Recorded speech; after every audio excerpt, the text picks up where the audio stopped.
Bonjour et bienvenue sur ma chaîne de Leak History, une chaîne où on ne parlera que d'horreur et de paranormal. N'hésitez pas à vous abonner et à liker et même à commenter. Je vous laisse aujourd'hui avec la première histoire.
La poupée. Je collectionne les poupées depuis ma plus jeune enfance. J'ai toujours aimé ces personnages en silicone ou en porcelaine, toujours vêtus d'une jolie tenue, avec leurs grands yeux et leurs joues rougies. Aujourd'hui, j'ai 25 ans, et je suis toujours à la recherche de poupées que je n'ai pas dans ma collection. Un jour, en me baladant, dans un vide-grenier, je suis tombé sur une petite mamie qui devait avoir pas loin des 80 ans. Sur son stand se trouvait une magnifique poupée enfermée dans une petite vitrine en bois et en verre. Elle avait de grands yeux bleus, une petite bouche rose. Elle portait 2 couettes retenues par un ruban rose, la même couleur que sa robe. Par chance, la vieille dame ne la vendait que 10 €, vitrine incluse. Alors, je ne me suis pas fait prier. J'ai tendu le billet et je suis reparti avec la petite merveille. Une fois arrivé chez moi, je l'ai installée dans le salon, sur une étagère. Les premiers jours, tout se passait pour le mieux. J'aimais contempler la poupée lorsque je passais devant. Un matin, en me dirigeant dans le salon, j'ai remarqué que la porte de la vitrine contenant la poupée était ouverte. Alors je l'ai refermée, mais à peine le dos tourné, la porte s'était réouverte. Alors je l'ai laissé ainsi, mais chaque jour qui passait, un nouveau phénomène se produisait. Un soir, alors que je regardais la télé dans le salon, j'ai senti comme un souffle dans mon cou. J'ai sursauté. Personne ne pouvait être derrière moi, étant donné que c'était le mur.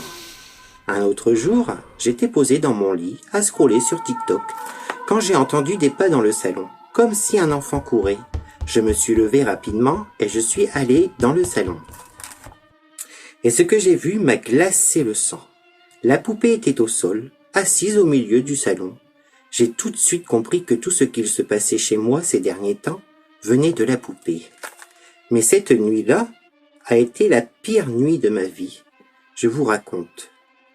J'ai remis la poupée à sa place et je suis retourné dans ma chambre et ça a commencé. Des bruits de pas, des gémissements d'enfants. Une voix d'un enfant venant de loin qui appelait « Maman ». À plusieurs reprises, je me suis levé, la boule au ventre, pour aller voir la poupée.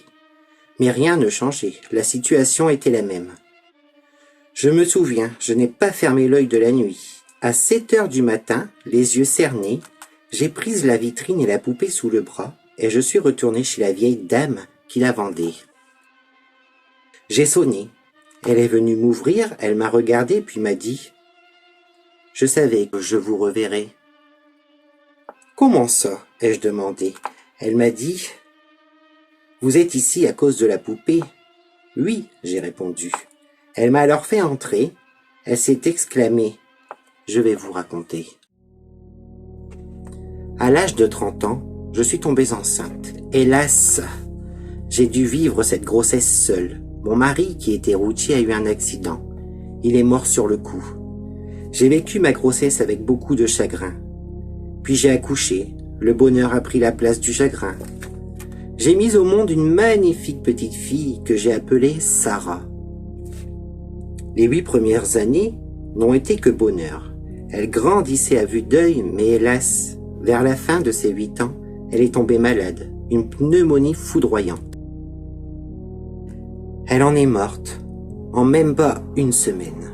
J'avais énormément de chagrin, tellement que j'ai décidé d'aller voir un marabout avec la poupée préférée de ma Sarah. Je lui ai demandé ce qu'il pouvait faire.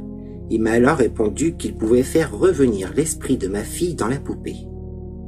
Je lui ai dit que j'étais d'accord, alors il a fait son rituel et je suis reparti avec la poupée. Au bout de quelques jours, j'ai commencé à l'entendre.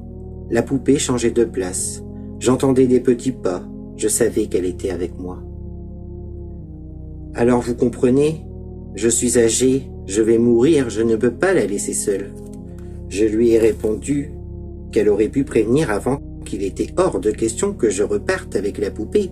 Alors je suis reparti. Je ne sais pas ce qu'est devenue la femme ni la poupée.